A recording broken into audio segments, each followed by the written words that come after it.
Barangay Ginebra mga player na posibleng bitawan na ngayong off-season at Stephen Holt on the way na sa Barangay Ginebra.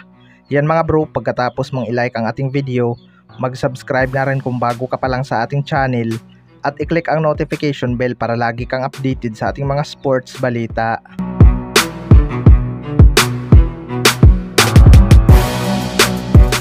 So matapos ngang mabigo ang Barangay Ginebra makapasok ng finals ngayong Philippine Cup mga bro, inamin nga ni Coach Tim ko na isa sa dahilan ng kanilang pagkatalo ay ang kanilang short rotation. Kaya pagod lahat ang key player ng Barangay Ginebra sa second half.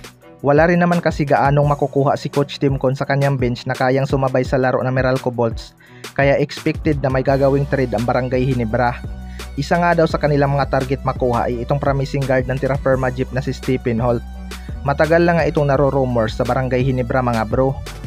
Well, para sa akin, naging competitive na nga kahit papaano ang Terra Firma Jeep ngayong Philippine Cup dahil sa kanilang mga bagong player at isa itong si Stephen Holt sa nagpapataas ng kanilang kumpiyansa.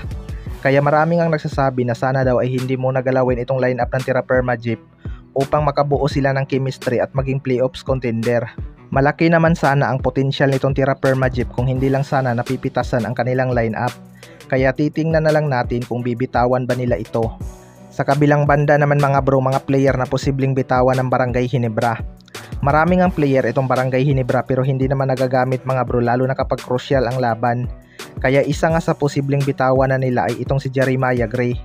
Nagkaroon nga ito ng ACL injury mga bro at ito na nga ang kanyang pangalawang injury.